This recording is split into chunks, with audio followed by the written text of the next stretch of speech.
Hello friends, orbit path YouTube channel में आप लोग का स्वागत करता हूं। तो आज का जो टॉपिक होगा हमारा होगा सूफी आंदोलन। क्या होगा दोस्तों? सूफी आंदोलन।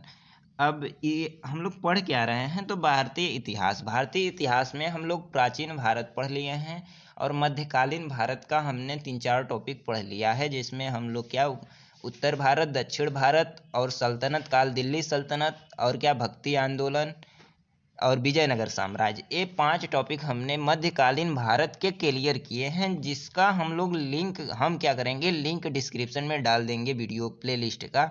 आप लोग जाकर चैनल पर विजिट करके देख लेना दोस्तों। और अगर इसका पीडीएफ चाहिए आपको तो टेलीग्राम का लिंक डाल दूंगा डिस्क्रिप्शन में, वहाँ ज्वाइन कर लीजिएगा जाकर, वहाँ से आप लोग इस पीडीएफ को डाउनलोड कर लेना। ठीक है दोस्तों।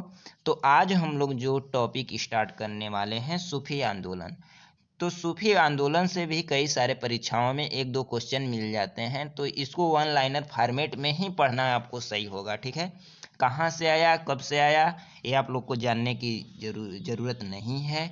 इसको आप लोग बस ये समझ लीजिएगा, भक्ति आंदोलन अगर आप लोग टॉपिक पढ़े होंगे तो भक्ति आंदोलन जो 16वीं सदी में स्टार्ट हुआ, यानी स्टार्ट तो 600 से 800 ईस्वी के समय हुआ, लेकिन जो बाद का माना जाता है वह 16वीं शताब्दी का माना जाता है। ठीक है।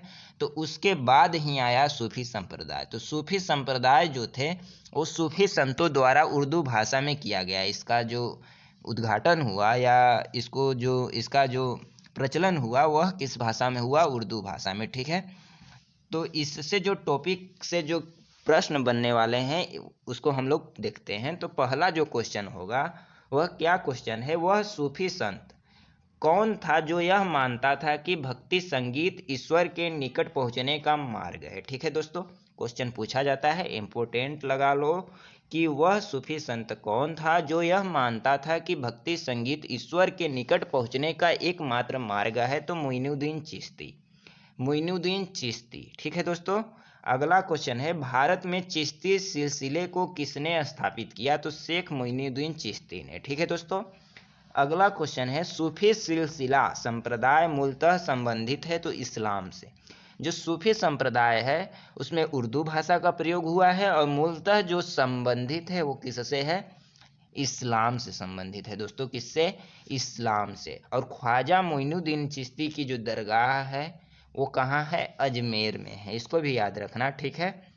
ख्वाजा मोइनुद्दीन चिश्ती की दरगाह कहाँ है? अजमेर में। और ख्वाजा मोइनुद्दीन चिश्ती के जो शिष्य थे वह कौन थे? बख्तियार काकी। और बख्तियार काकी के जो शिष्य थे वो कौन थे? बाबा फरीद। और एक और शिष्य थे कौन? कुतुबुद्दीन ऐबक। तो कुतुबुद्दीन ऐबक के ही समकालीन मान लो सूफी संप्रदाय। ठीक है दोस्तों। और मोहम्मद गोरी के समकालीन कौन थे? ख्वाजा मोइनुद्दीन चिश्ती। ठीक है। इन सब बातों को बस केवल याद रखना। बाकी क्वेश्चन में भी पूछ सकता है कि इनके कुतुबुद्दीन ऐबक किसके समकालीन थे? तो बख्तियार काकी के। ठीक है। और जो ख्वाजा मोइनुद्दीन चिश्ती थे वो किसके समकालीन थे? मोहम्मद गौरी के। ठीक है। अगला क्वेश्चन है कि सूफी सिलसिला, ये तो पढ़ लिए है ना, इस्लामी। अगला क्वेश्चन है, इस्लामी रहस्यवादी आंदोलन को कहा जाता है सूफी आंदोलन। तो इस्लाम धर्म मुक्तः संबंधित है सूफी आंदोलन से, तो इस्लामी रहस्यवादी आंदोलन को भी क्या कहा जाएगा दोस्तों? सूफी आंदोलन। ठीक है। अगला क्वेश्चन है, किस सुल्तान से निजामुद्दीन औलिया ने भेंट करने से इनकार कर दिया था? तो जलालुद्दीन फिरोज खिलजी से क्या किया था? इनकार कर दिया था मिलने से। कौन? निजामुद्दीन औलिया।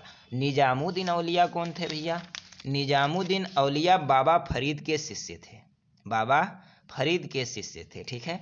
अगला क्वेश्चन है कि सूफी सिलसिले संप्रदायों में कौन संगीत के विरुद्ध था? तो नक्शबंदी। नक्शबंदी किसके संबंधी विरुद्ध था? संगीत के विरुद्ध था। ठीक है दोस्तों। अगला क्वेश्चन होगा कि दारा शिकोह ने किस शीर्षक से उपनिषदों का फारसी में अनुवाद किया? तो सिर-ए-अकबर के नाम से क्या किया? उपनिषदों का फारसी में अनुवाद किया। अगला क्वेश्चन है, भारत में किस सूफी सिलसिले को सर्वाधिक लोकप्रियता मिली? तो चिश्ती। चिश्ती जो सूफी सिलसिला है उसको क्या मिला? सर्वाधिक लोकप्रियता मिली दोस्तों। अगला क्वेश्चन है कि दारा शिकोह ने किस सूफी सिलसिले को अपनाया? तो एक तरफ चल रहा था जो भक्ति आंदोलन है, उसके बाद सूफी संप्रदाय है, एक तरफ दक्षिण भारत में ये सब चल रहे थे, और दूसरे तरफ सल्तनत काल, मुगल काल, ये सब चल रहे थे। तो उनके ये सब समकालीन थे। ठीक है दोस्तों, तो इसलिए उसको पढ़ाया जा रहा है, इसको पढ़ाया जा रहा है। इससे भी बहुत क्वेश्चन आते हैं, इसलिए इसको भी ध्यान में रखना। ठीक है, अगला कह रहा है कि दारा सिकों किस सूफी सिलसिले को अपनाया? तो कादिरी। किसको? कादिरी। ठीक है, अगला देखेंगे दोस्तों क्या है।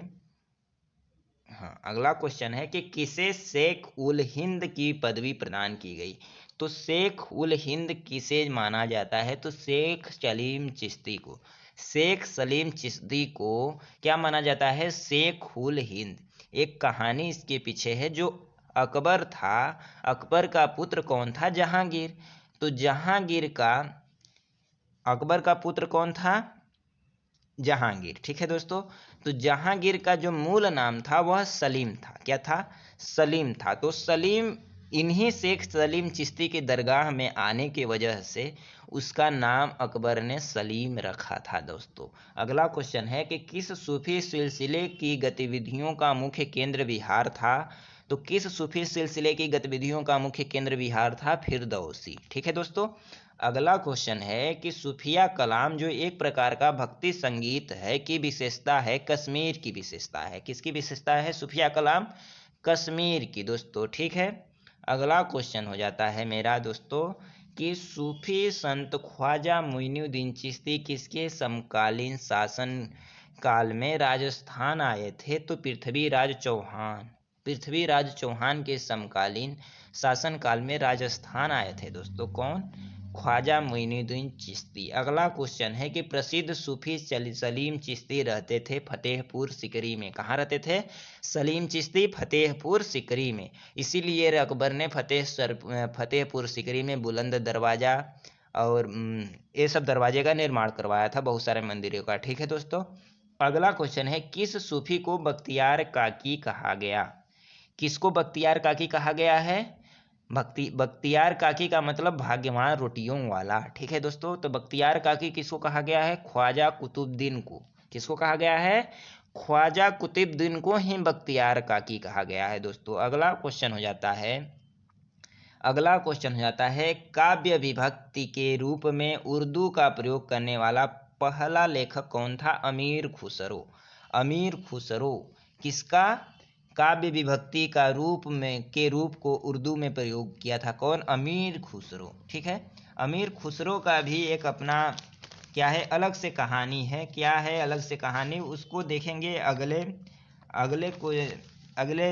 टॉपिक में, या इसमें कुछ बता देते हैं। इन्हें क्या कहा जाता है? तोता ए हिंद कहा जाता है। ठीक है, तबला एवं सितार का आविष्कारक किसने किया था? कौन किया था? अमीर खुसरो। ठीक है, अमीर खुसरो किनको संरक्षण दिया था? नहीं, अमीर खुसरो को कौन संरक्षण दिया था? तो अलाउद्दीन खिलजी ने किनको संरक्षण दिया था? अमीर खुसरो को। ठीक है दोस्तों, और निजामुद्दीन औलिया के शिष्य भी थे। कौन? अमीर खुसरो। ठीक है, इनके बारे में इतना जानकारी याद रखना कि अमीर खुसरो को संरक्षण कौन दिया था? अलाउद्दीन खिलजी। किनके शिष्य थे? निजामुद्दीन औलिया के। तबला तथा सितार का जनक कहा जाता है। तोता ए हिंद किन्हें कहा जाता है? अमीर खुसरो को। इतना याद रखना। ठीक है दोस्तों, अगला क्वेश्चन है कि दक्षिणी भारत में चिश्ती सिलसिले की नींव रखने वाला कौन था? तो शेख बुरहानुद्दीन गरीब। तो दक्षिणी भारत में चिश्ती सिलसिले की नींव रखने वाला कौन था? शेख बुरहानुद्दीन गरीब। ठीक है, अगला क्वेश्चन है मिराज उल आशिकीन उर्दू शायरी की पहली किताब के सूफी रचयिता हैं? तो सैयद मोहम्मद गेसुदराज बंदा नवाज। ठीक है, मिराज उल आशिकीन के रचयिता कौन है? सैयद मोहम्मद गेसुदराज बंदा नवाज। अगला क्वेश्चन हो जाता है दोस्तों कि अकबर जिस सूफी संत का बड़ा आदर करता था वह कौन था? शेख सलीम चिश्ती। और आगे भी कहा है जिसके आशीर्वाद से शहजादा सलीम जहांगीर का नाम था। ठीक है, वही चीज़ जो पहले मैंने बताया कि शेख सलीम चिश्ती के आशीर्वाद से ही क्या अकबर ने अपने बेटे का नाम जहांगीर का क्या नाम रखा था? सलीम। ठीक है, अगला क्वेश्चन है चिरागे देहलवी किसे कहा जाता है? तो किसे कहा जाता है? शेख नासिर उद्दीन चिश्ती को क्या कहा जाता है? चिरागे देहलवी। अगला क्वेश्चन है दोस्तों कि सूफियों के कामकाज का केंद्र क्या कहलाते थे? तो खानकाहें। क्या कहलाते थे दोस्तों? खानकाहें। अगला क्वेश्चन है कि सूफी लोग किस प्रकार के जीवन पर जोर देते थे? तो एकांतवाद और पवित्र जीवन पर क्या करते थे? जोर देते थे। अगला क्वेश्चन है हजरत शेख निजामुद्दीन औलिया को लोग किस नाम से पुकारते थे? तो महबूब इलाही के नाम से पुकारते थे। किसे? हजरत शेख निजामुद्दीन औलिया को। अगला क्वेश्चन है फना शब्द का प्रयोग किस हेतु किया जाता था? ईश्वर प्रेम में अंतर्मग्न होने के लिए किसका प्रयोग किया जाता था? फना शब्द का। ठीक है दोस्तों, आगे क्वेश्चन देखेंगे। विभिन्न संप्रदाय, जो आगे संप्रदाय केवल सूफी संप्रदाय पढ़े, भक्ति का आंदोलन पढ़े, ठीक है, तो और सारे संप्रदाय हुए जिनके संस्थापक केवल महत्वपूर्ण हैं, उनके बारे में जानना महत्वपूर्ण नहीं है। तो बस इसको आप लोग याद रखना, इसको कहीं स्क्रीनशॉट ले लेना या पीडीएफ से पढ़ लेना, लेकिन इसको याद रखना। ठीक है, जो फिरदौसी थे, ठीक है, तो फिरदौसी संप्रदाय के संस्थापक कौन थे? शेख बदरुद्दीन। ठीक है, बदरुद्दीन याद रखना। बदरुद्दीन किसके थे? फिरदौसी संप्रदाय के। बदरी फिर से आ गई शेख, याद रखना, बदरी फिर से आ गई तो फिरदौसी, शेख बदरुद्दीन। अगला क्वेश्चन है सत्तारी संप्रदाय के संस्थापक कौन थे? तो शाह अब्दुल सत्तारी। सत्तारी नाम है, सत्तारी संप्रदाय है, इसको याद ही नहीं करना है। जो कादरी संप्रदाय के संस्थापक कौन थे? शेख अब्दुल कादिर। तो कादिर है, कादरी, इसको भी याद नहीं करना है। ठीक है दोस्तों, आगे दोस्तों क्वेश्चन है कि जो नक्शबेदी संप्रदाय के संस्थापक कौन हैं दोस्तों? ख्वाजा बाकी बिल्लाह। ख्वाजा बाकी बिल्लाह किसके हैं? नक्शबेदी के। अगला क्वेश्चन है कि महादेवी संप्रदाय, जो कि इंपॉर्टेंट नहीं है, ठीक है, रोशनिया संप्रदाय, ये भी इंपॉर्टेंट नहीं है, ठीक है, याद रख लेना, देखना हो तो। रोशनिया संप्रदाय के मियाँ बयाजिद अंसारी, ठीक है। महादेवी के महादवी, ये तो ऐसे ही याद हो जाएगा। कलंदरी संप्रदाय के कौन है? निजामुद्दीन कलंदर, ये भी याद हो जाएगा। ठीक है, अगला क्वेश्चन है मदारी संप्रदाय के लेखक कौन है? मदार। मदार है ना, शाह मदार, शाह मदार, मदार से मदार, कलंदर से कलंदरी, महादवी से महादेवी। ठीक है, ख्वाजा बाकी बिल्लाह याद रखना, इंपॉर्टेंट है। नक्शबेदी के संप्रदाय के कौन लेखक हैं? ख्वाजा बाकी बिल्लाह। ठीक है, आगे क्वेश्चन है कि किस प्रसिद्ध सूफी संत ने दिल्ली के 7 सुल्तानों का शासनकाल देखा था? दिल्ली के 7 सुल्तानों का, यानी जो मुगल काल था उसके 7 वंशजों का काल देखा था। कौन? निजामुद्दीन औलिया।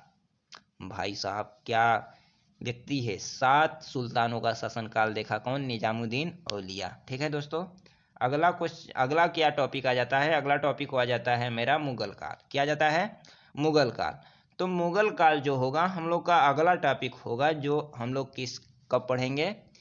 कल या आज ही पढ़ लेंगे। अगला टॉपिक जो होगा मुगल काल होगा। तो आज जो सूफी आंदोलन पढ़े हैं, इसको 1 बार 2 बार 3 बार सुन भी लिया करो, कान में लीड लगाकर, याद हो जाएंगे। ठीक है दोस्तों, 1 लाइनर का क्वेश्चन है, 1 बार जरूर देखा करो।